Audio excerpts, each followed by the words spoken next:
saudara semua. Yang belum kenal saya namanya Jesse Lantang. Ayah saya dari Manado, ibu saya dari India. Makanya saya jadi seperti ini adanya. Istri saya 1, anak saya 2. Yang pertama sudah sarjana hubungan internasional, dan yang kedua sudah bekerja di dunia entertainment sebagai pemain film.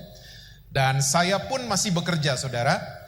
Dan pekerjaan saya nggak jauh dari oven, kompor, dan dapur.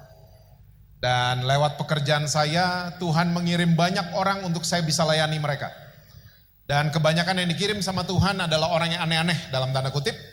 Kalau saudara pengen tahu aneh-anehnya mereka seperti apa, mereka ada yang gay lah, ada yang lesbian lah, ada yang keluarganya berantakan lah, dan lain sebagainya. Tapi saya melihat satu hal, ternyata Tuhan Yesus yang kita sembah adalah Tuhan Yesus yang punya fokus sama masa depan seseorang. Dia nggak peduli serusak apapun masa lalu seseorang, Tuhan Yesus kita selalu paling mahir memulihkan. Amin, saudara. Saya rasa itu cukup perkenalan dari saya. Saya minta saudara jangan tegang, santai aja, karena saya memang begini mukanya. Oke, dan saya percaya semua saudara sudah ketemu dengan kakak saya. Ya, perbedaan kita di kepala pokoknya. Ya. Oke, kita langsung lihat Alkitab kita bersama dalam kitab Lukas pasalnya yang ke-18, ayatnya yang ke-35 sampai dengan ayat yang ke-43. Itu judul perikop di atasnya adalah Yesus menyembuhkan seorang buta dekat Yeriko. Alkitab bilang begini, waktu Yesus hampir tiba di Yeriko, ada seorang buta yang duduk di pinggir jalan dan mengemis. Waktu orang itu mendengar orang banyak lewat, ia bertanya, apa itu? Kata orang kepadanya, Yesus orang Nazaret lewat. Lalu ia berseru, Yesus anak Daud, kasihanilah aku. Maka mereka yang berjalan di depan menegur dia supaya ia diam. Namun semakin keras ia berseru, anak Daud, kasihanilah aku.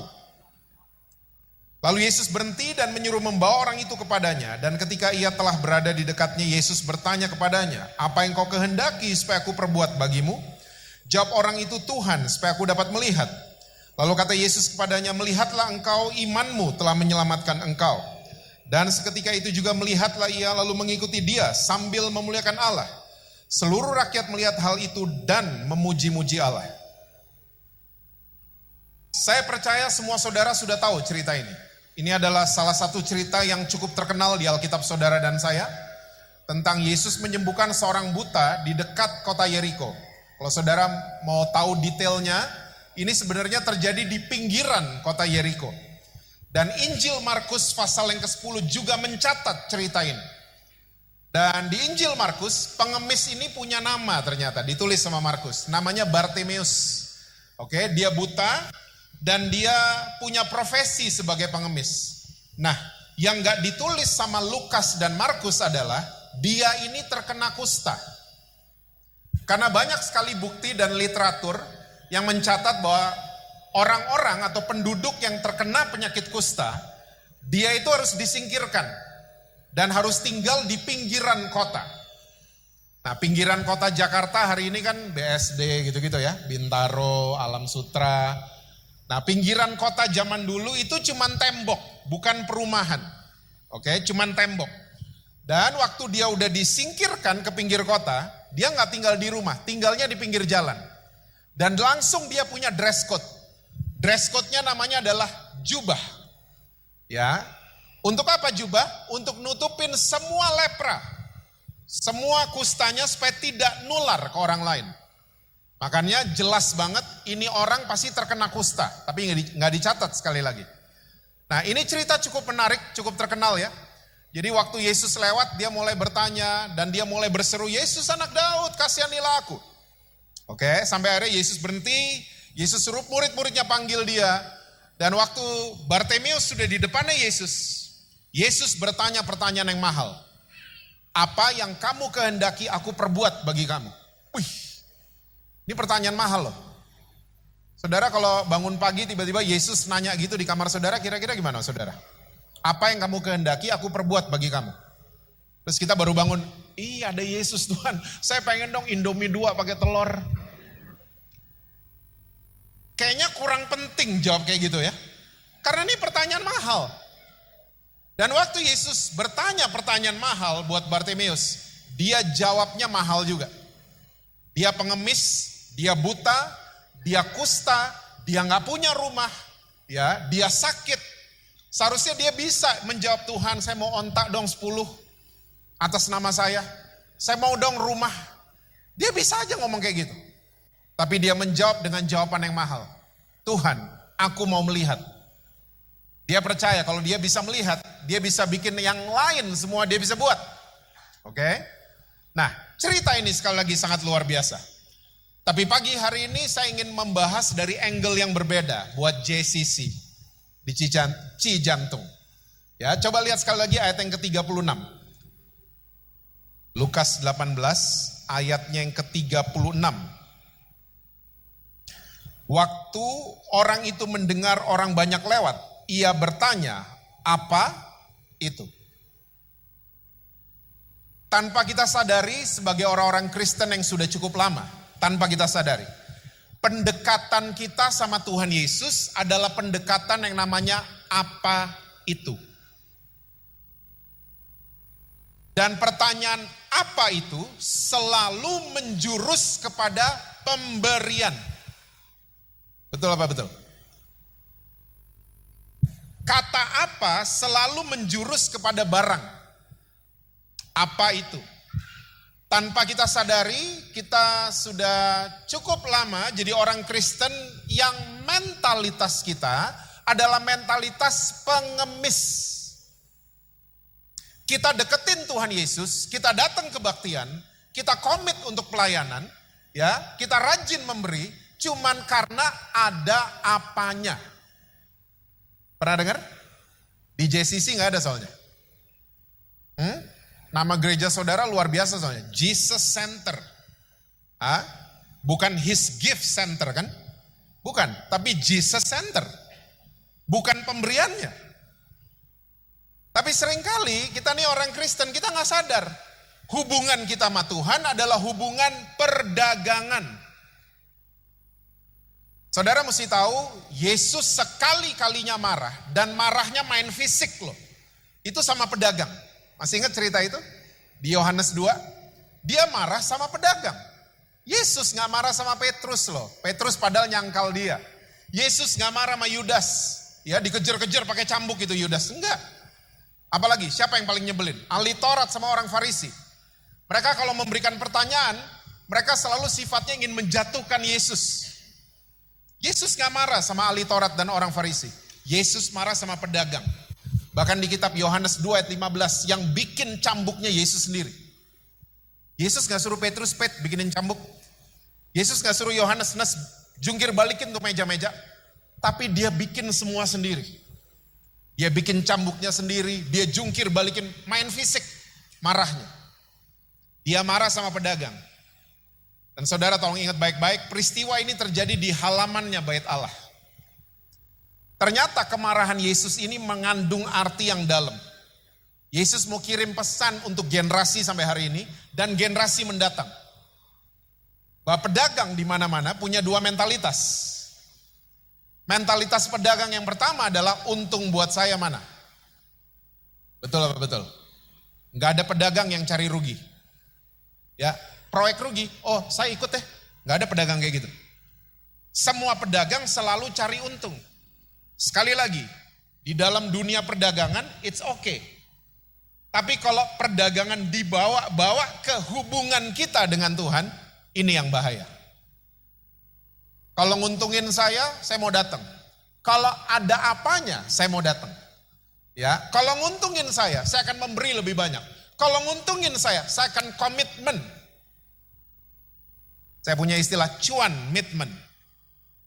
Kalau cuan, saya mau komit.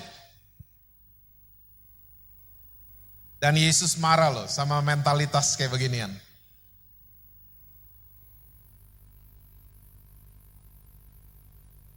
Lalu mentalitas pedagang yang kedua. Pedagang selalu mau saingan sama toko sebelah. Betul? Toko sebelah tutup jam 4, kita jam 5 dong. Toko sebelah parkiran 20 mobil, kita 30 mobil dong. Dan orang Kristen kalau pelayanan udah established, sering banget kita mulai lirik-lirik pelayanan yang lain. Kita mulai bersaing sikut-sikutan. Bukan saling gandengan tangan untuk menangin satu kota. Kita sikut-sikutan. Makanya sampai hari ini tubuh Kristus sulit banget bersatu. And let me tell you, marah sekali sama mentalitas seperti ini. Seharusnya kita belajar dari Daniel dan 3 temannya, Sadrak, Mesak, dan Abednego. Ya, Daniel 3 ayat 16 dan 17. Ya, mereka bilang, kami percaya Allah yang kami sembah sanggup melepaskan kami dari perapian yang menyala-nyala itu. Tapi jika tidak, kami gak akan sujud sama patungnya Nebukadnezar. Wow. Nabi Habakuk did the same. Melakukan hal yang sama. Walaupun gak panen, bahasa sekarangnya. Saya akan tetap sayang sama Tuhan saya. Nah seharusnya kita nih gak ngemis, deketin Tuhan gak ngemis. Karena tolong ingat baik-baik, miskin adalah sebuah keadaan yang bisa dipulihkan sama Tuhan Yesus. Tapi ngemis itu mentalitas. Jadi saudara jangan pernah menyamakan kalau miskin pasti ngemis. Enggak. Yang kaya banyak juga kok yang ngemis. Kita punya segalanya kan? Kok gak yakin gitu? Kita bangun ada nafas gratis. Wih, kita punya segalanya loh. Saudara bisa naik ke lantai 2. Lewat tangga lagi. Kita sehat. Tidur nyenyak tiap malam. Tapi mental kita ngemis. Deketin Yesus cuman karena ada apanya. Nah sekarang saya mau ajak JCC. Untuk kita lihat cerita sambungannya di Lukas 19 ayat 1 sampai 10. Ini cerita bersambung soalnya. Coba lihat. Judulnya Sakeus. Lukas 19 ayat 1 sampai dengan ayat yang ke-10. Yesus masuk ke kota Yeriko. Nah tadi peristiwanya terjadi di pinggir kota Yeriko. Setelah selesai, Yesus masuk ke kota Yeriko. Dan berjalan terus melintasi kota itu. Di situ ada seorang bernama Sakeus, kepala pemungut cukai, dan ia seorang yang kaya. Ia berusaha untuk melihat orang apakah Yesus itu, tapi ia tidak berhasil karena orang banyak sebab badannya pendek. Maka berlarilah ia mendahului orang banyak, lalu memanjat pohon ara untuk melihat Yesus yang akan lewat di situ. Ketika Yesus sampai ke tempat itu, ia melihat ke atas dan berkata, Sakeus segeralah turun, sebab hari ini aku harus menumpang di rumahmu. Lalu Sakeus segera turun dan menerima Yesus dengan sukacita. Tapi semua orang yang melihat hal itu bersungut-sungut katanya, ia menumpang di rumah orang berdosa. Tapi Sakeus berdiri dan berkata kepada Tuhan, Tuhan, setengah dari milikku akan kuberikan kepada orang miskin, bukan kepada pengemis ya. Dan sekiranya ada sesuatu yang kuperas dari seseorang, akan kukembalikan 4 kali lipat. Kata Yesus kepadanya, hari ini telah terjadi keselamatan kepada rumah ini, karena orang ini pun anak Abraham. Sebab anak manusia datang untuk mencari dan menyelamatkan yang hilang. Jadi Yesus masuk di kota Yeriko, dan for your info saudara, penduduk kota Yeriko punya kebiasaan, kalau ada orang terkenal lewat, orang yang viral lewat, mereka akan keluar rumah. Untuk nyambut, untuk melihat orang yang terkenal ini lewat. Dan kalau rumah ini ada anak-anak, mereka bawa anak-anak mereka. Tahu apa yang mereka buat? Ditaruh di atas pohon. Anak-anak di Yeriko. Untuk bisa melihat dari atas. Nah hari itu ada kepala pemungut cukai. Kepalanya loh. Dari beberapa pemungut cukai. Setahu saya eselon 2 aja udah 500 M. Berita apa itu ya, saya lupa. Nah ini kepalanya. Ini kepalanya. Ya. Dia chiefnya. Dia headnya. Dan Alkitab juga catat, dia orang yang kaya. Tapi dia punya kelemahan ya, badannya pendek kata Alkitab. Jadi waktu dia mau lihat orang apakah Yesus itu, dia kehalang sama orang-orang segede Jesse Lantang. Dia gak bisa lihat. Nah setahu saya, orang-orang yang punya posisi, orang-orang yang punya kedudukan di Jakarta, kalau ada antrean, mereka biasanya gak mau antre.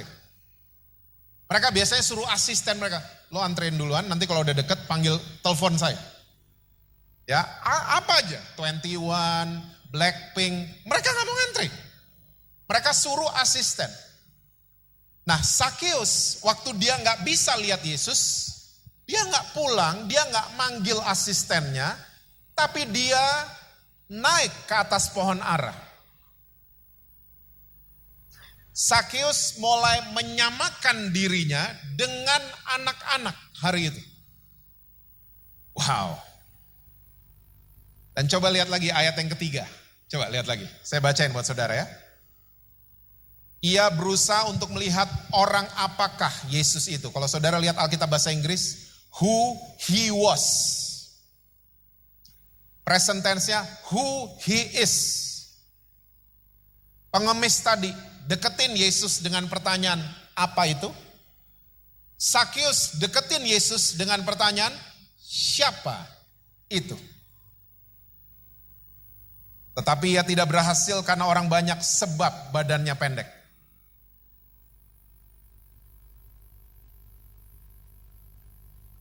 Apa itu untuk barang sekali lagi? Siapa itu untuk pribadi? Yang dicari orangnya, bukan pemberiannya. And let me tell you, Yesus selalu tahu kalau dirinya dicari. Ayat 10 kan? Dia datang untuk mencari yang hilang. Jadi kalau kita lagi cari dia, dia tahu. Jadi saudara jangan pernah stop cari Tuhan Yesus. Dia tahu, satu frekuensi, tiba-tiba kita satu frekuensi masuk surga. Saudara pernah melakukan tindakan pencarian? Pernah dong, biasanya 2, supermarket sama restoran. Betul nggak? Kita kalau masuk supermarket, kita akan cari, nih shampoo mereknya banyak kan? Tapi kita akan cari sama yang cocok sama kita. Sama yang nyambung sama kita. Sama yang relate sama kita. Ya, aduh rambut saya rontok. Shampoo untuk ketombe, nggak relate. Kita akan cari shampoo yang untuk rambut rontok. Di restoran juga sama. Kita masuk restoran, buka itu buku menu, banyak banget menunya. Tapi kita akan cari makanan yang cocok sama kita. Yang lagi diet, saya nggak goreng-gorengan, sedap. Kita akan cari sama yang relate sama kita. Nah makanya Yesus tahu kalau dirinya dicari. Makanya tolong ingat baik-baik, jangan gambar peristiwa Sakeus kayak di buku-buku sekolah minggu. Cuman ada Yesus, pohonnya cuma satu, terus ada Sakeus. No, ya ini pohonnya banyak. Banyak anak-anak kecil. Tapi yang didatengin pohon ara adalah pohon aranya Sakeus. Karena Yesus tahu dia dicari. Sakeus segera turun. Aku harus KKR di rumahmu. Gitu. Sakeus segera turun. Aku harus doa semalam suntuk di rumahmu. Sakeus turun. Aku harus nginep, bahasa aslinya. Nginep di rumahmu. Abide, tinggal. Alkitab bahasa Indonesia. Numpang. Sakeus menerima Yesus dengan sukacita. Dan orang-orang mencibir, dia gak tahu tuh orang berdosa. Dia gak tahu. Dan waktu udah di rumah, Sakeus berdiri. Sakeus harus banyak berdiri saudara. Ya, karena dia pendek. Dan dia kasih pengumuman. Saudara mesti tahu, pemungut cukai itu dibenci sama orang Yahudi. Dibenci banget. Karena apa? Mereka mungut cukai, bukan mungut doang. Mereka meras orang-orang Yahudi. Dan cukai ini, pajak ini dikasih ke Kaisar Romawi. Karena Yahudi hari itu lagi dijajah sama Romawi. Jadi mereka nih collab. Nah sama kayak Indonesia dulu, ada tentara Kenil. Pernah dengar? Saudara sejarah dapat berapa dulu? Tentara Hindia Belanda. Oke, pusatnya di Bandung. Orang Jawa yang join sama Belanda, ya ini collab. Jadi orang tentara Indonesia diajak collab sama tentara Belanda. Namanya tentara Kenil. Ya, orang Jawa 13.000 join, orang Ambon 5.000, Manado 4.000. Jadilah tentara Kenil. Opa saya tentara Kenil. Makanya saya tahu banget opa saya itu dibenci sama orang-orang Manado. Mereka gak disukain sama orang sesama Indonesia, gak disukain. Tentara Kenil, nah sama. Pemungut cukai itu gak disenengin sama orang Yahudi. Karena mereka collab sama Romawi. Oke? Nah makanya orang banyak mencibir. Tapi Sakeus menerima Yesus dengan sukacita. Dan dia mulai pengumuman, Tuhan, setengah dari aset saya akan kasih ke orang miskin. Bukan kasih ke pengemis ya, ke orang miskin.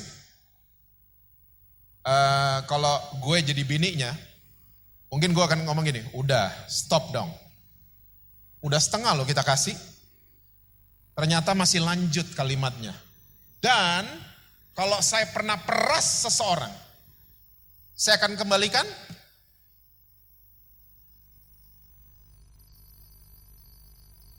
Yesus langsung komentar, today salvation just came to this house.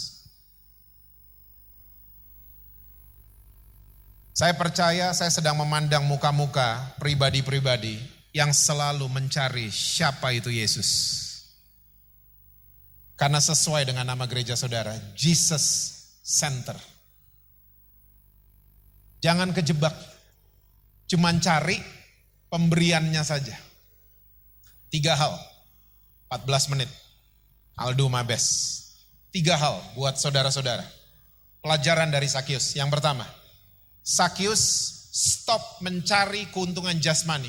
Dia mulai berubah mencari keuntungan rohani. Kalau saudara mau cari pribadi Yesus, kalau saudara mau jadi Yesus jadi pusat, jadi center. Jangan mengejar keuntungan jasmani, mulailah mengejar keuntungan rohani. Lumayan yang amin 2. Yesus pernah ngomong ini, carilah dahulu kerajaan Allah dan kebenarannya, maka semua akan ditambahkan buat kamu. Ini jelas kan resep dikasih sama Yesus. Untuk kita kejar keuntungan rohani dulu. Nanti semua jasmani akan mengikuti, gitu kan? Tambahan itu bahasa lainnya bonus. Saudara tahu bonus? Beli mobil dapat payung. Payung itu bonus. Yang dibawa ke bengkel mobilnya, bukan payungnya. Nah, tapi seringkali orang Kristen waktu bonus datang kita salfok. Kita salah fokus. Tiba-tiba fokus kita kepada bonus. Bukan kepada hal yang utama. Apapun pemberian dari Tuhan, apapun bonus dari Tuhan, tetap cari kerajaan sorga dan kebenarannya. Jangan pernah menyamakan Yesus sama Gunung Kawi. Orang ke Gunung Kawi cuma mau mengejar pemberian. Seringkali gereja mirip sama Gunung Kawi. Bedanya cuman kita lambangnya salib, Gunung Kawi pohon. Tapi motif orang-orangnya sama semua. Mengejar keuntungan jasmani. Enggak. Ya. Kalau kita fokus dengan siapa dia, siapa pribadi Yesus. Saya percaya saudara akan mengejar keuntungan rohani dulu. Nanti lihat semua yang jasmani akan mengikuti langkah saudara. Amin. Yang pertama. Yang kedua. Sakeus matematikanya berubah. Berubah total matematikanya. Ini orang detail loh. Orang pajak. Tapi matematikanya waktu dia jumpa dengan Yesus, matematikanya berubah. Saudara sadar, nanti kita bahas di kesempatan lain ya. Di perjanjian lama, itu matematikanya Gramedia banget. 2 tambah 2, 4. Ilmu pasti, linear. Ya, 2 tambah 2, 4 kan. Yang jawab 3,9 gak lulus. Karena dia ilmu pasti. Dan di perjanjian lama, sesudah ada hukum Taurat, semuanya pasti. Tuhan kayak bisa ditebak sama manusia. Saya baik, Tuhan sayang. Saya jahat, Tuhan hukum. Ketebak 2 tambah 2, 4. Dan itu kebawa-bawa sama orang Kristen sampai hari ini. Kebawa-bawa. Ya, keselek duri ikan hari Minggu. Nih kali gue gak kebaktian tadi pagi. Makanya keselek. Semuanya kita hubung-hubungin. Saya sakit, wah saya sakit kayaknya dihukum Tuhan. 10 tahun lalu soalnya saya bikin kesalahan. Karena matematika kita Gramedia banget. 2 tambah 2, 4. Saudara pernah lihat matematikanya perjanjian baru? Semua pernah lihat lah, tapi saudara gak pernah mikirin aja. 5 tambah 2 sama dengan 5.000 surplus 12. Ini matematika tidak ada di Gramedia. Dan orang sepinter manapun, juara kelas dari sekolah setinggi apapun, gak akan pernah ketemu sama dengannya di mana. Gak akan pernah ketemu. Bukti yang lain. Pernah baca kasus janda yang kasih 2 peser, ya, uangnya, dia kasih semuanya. Saudara pernah baca kan? Waktu Yesus lihat, masih ingat komentar Yesus, itu persembahan paling besar. Loh, ngitungnya gimana? Kalau Yesus kepala cabang bank, dipecat pasti Yesus. Nasabah paling kecil dibilang paling gede. Coba, orang-orang yang sudah nyumbang jutaan US dollar hari itu, tersinggung gak sama Yesus? Enak aja tuh gondrong, gue udah nyumbang jutaan dolar. Dibilang janda itu paling gede. Bukti berikut. Pernah baca perumpamaan tentang pengerja kebun anggur? Ada yang datang pagi, datang siang, datang sore. Dibayarnya sama semua. Melanggar undang-undang tenaga kerja. Paling gak jelas matematika di perjanjian baru adalah sebelah kanan Yesus di atas kayu salib. Orang zaman dulu kalau sampai disalib, dia bukan maling Indomaret.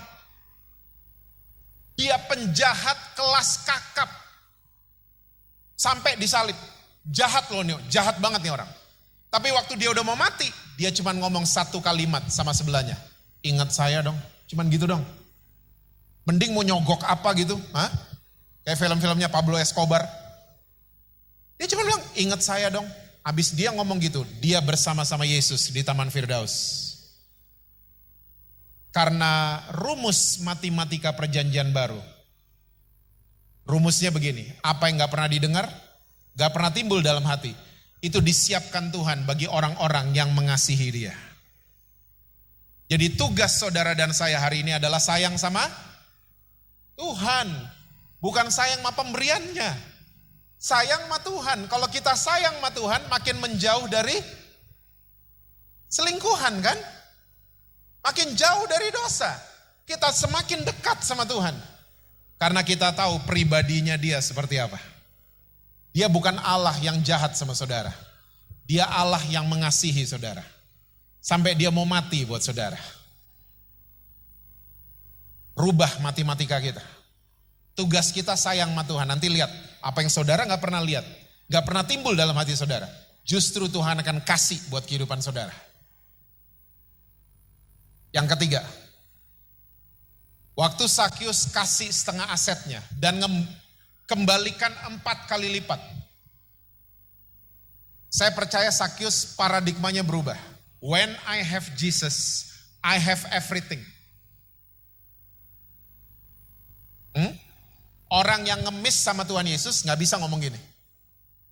Karena orang yang ngemis selalu kebalik. When I have everything, I have Jesus. Kebalik dong. When I have Jesus, I have everything.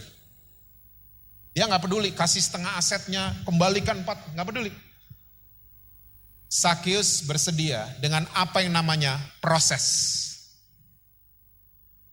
Kalau kita mau kenal siapa itu Yesus, Yesus selalu senang memproses saudara dan saya. Bukan hukum kita, bukan.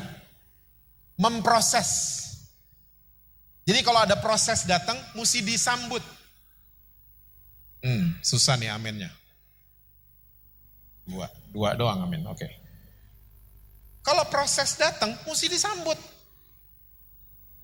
Karena masalah, 2 Korintus 10 masih ingat, masalah datang sepaket dengan jalan keluar. Udah pasti ada jalan keluarnya. Terus ngapain Tuhan kasih masalah buat saya? Berarti ada agenda surga. Kalau masalah datang, bukan masalah yang mau dirubah. Kita yang mau dirubah sama Tuhan. Supaya apa? Makin serupa dengan Kristus. Bukan serupa dengan dunia. Kita yang mau dirubah. Itu agenda masalah. Makanya kalau ada masalah, terima kasih Tuhan. Saya mau ditacap. Saya akan lebih bagus nantinya. Itu. Jangan nangis-nangis. Makanya saya mau ajak saudara-saudara. Kalau kita makin mengenal siapa Yesus, berdoalah dari posisi menang. Bukan berdoa dari posisi kalah. Susah nih, masih roaming. Saudara kalau sakit,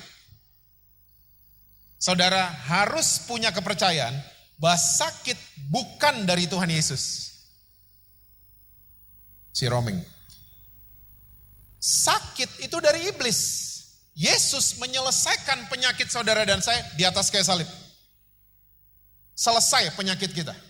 Bahkan salah satu sebutan Tuhan itu adalah Jehovah Rafa. Allah yang menyembuhkan saudara dan saya. Nah seharusnya waktu kita sakit berdoa bukan dari posisi kalah. Tuhan, saya terima hukuman dari Tuhan. Karena memang 10 tahun lalu saya bejat hidupnya. Makanya saya layak dihukum. Loh, Yesus udah dihukum supaya saudara dan saya ngalamin kemenangan. Berdoa dari posisi menang. Kalau lagi sakit, Tuhan terima kasih. Tuhan pilih saya untuk menyelesaikan penyakit ini. Tuhan terima kasih, saya sudah disembuhkan sama Tuhan Yesus ribuan tahun lalu di atas kayu salib. Gitu dong doanya. Anak saudara lagi masalah, jangan berdoa dari posisi kalah. Tuhan, saya orang tua yang gagal. Jangan gitu-gitu. Berdoalah dari posisi menang. Tuhan, saya percaya Engkau menenun anak saya semenjak dia di kandungan mamanya. Saya percaya Tuhan akan beracara dalam hidupnya. Saudara ketemu LGBT, berdoa dari posisi menang, bukan dari posisi kalah. Kita akan bahas itu di kesempatan lain. Karena waktu sudah hampir habis. Saya percaya setiap ada masalah, Tuhan selalu akan membuat saudara dan saya naik kelas. Bukan turun kelas. Itu bedanya Tuhan sama iblis kan? Tuhan kasih ujian, iblis kasih cobaan. Ujian supaya kita naik kelas. Cobaan supaya kita turun kelas. Makanya di Indonesia adanya ujian nasional, bukan cobaan nasional. Ujian. Tuhan, kok Tuhan diemin saya? Lagi ujian. Di mana-mana dari dulu, kalau ujian, dosennya diem. Gak ada lagi ujian, dosen berisik di depan, gak ada. Di Alkitab lebih ngeri lagi badai, dosennya bobok di perahu. Bobok.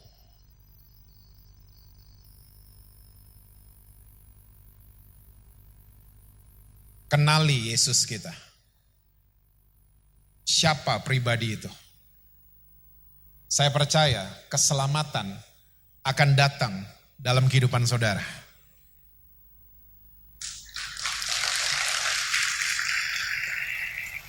Kita bukan orang kalah. Kita adalah umat yang lebih daripada pemenang. Jangan berdoa dari posisi kalah. Saya akan tutup dengan sebuah contoh. Mike Tyson tinju dan dia jadi juara dunia. Selesai tinju, mukanya babak belur. Petinju. Dan dia menerima ratusan ribu US dollar. Ratusan ribu US dollarnya dikasih ke istrinya sampai dia di rumah. Istrinya Mike Tyson lebih daripada pemenang. Mike Tyson yang babak belur, istrinya yang terima duit. Sama dengan Yesus, dengan kita semua. Dia babak belur sampai mati. Supaya apa? Saudara dan saya jadi umat yang lebih daripada pemenang. Tuhan berkati saudara-saudara semua. Selalu sukses dalam karir saudara. Harmonis di rumah. Ya, dan rekening bank selalu penuh buat saudara. Oh, kenceng banget kalau gitu-gitu namanya. Mari kita angkat hati dan tangan kita bersama-sama. Meteraikan setiap firman-Mu pada setiap kami Tuhan. Dan Roh Kudus hamba-Mu boleh stop berbicara. Tapi Engkau adalah guru agung kami. Engkau akan mengajari kami. Engkau akan menuntun kami kepada segala kebenaran-Mu. Terima kasih Tuhan buat JCC. Terima kasih buat Pak Albert. Terima kasih untuk gereja ini Tuhan. Hamba-Mu percaya hati-Mu ada di dalam gereja ini. Ajar kami menjadi anak-anak-Mu Tuhan yang selalu mau mencari pribadi Engkau. Bukan hanya pemberian-Mu saja. Tapi pribadi-Mu lebih penting dari segala-galanya. Terima kasih Tuhan buat pagi hari ini. Mari saudara, kita angkat hati dan tangan kita bersama-sama. Kami sangat yakin dan percaya kalau kami baik-baik mendengar suara Engkau dan melakukannya dalam kehidupan kami. Kami percaya hidup yang penuh dengan kelimpahan akan datang dalam kehidupan kami. Kami akan terus naik dan bukan turun. Kami akan jadi kepala dan bukan ekor. Kami akan berikan pinjaman, bukan minta-minta pinjaman. Dan kami sangat percaya Tuhan kalau ada satu anggota keluarga kami yang sudah diselamatkan, maka seisi rumah kami Tuhan akan selamatkan di dalam nama Tuhan Yesus. Tuhan, dengan iman kami menerima berkat daripada Bapa, kasih karunia daripada Yesus Kristus, penyertaan selalu daripada Roh Kudus. Mulai daripada hari ini sampai Engkau datang kedua kali menjemput kami semua. Kami terima ini semua Tuhan dengan iman hanya di dalam satu nama yang berkuasa, yaitu nama Tuhan Yesus Kristus. Dan kita semua yang percaya bersama-sama katakan, amin.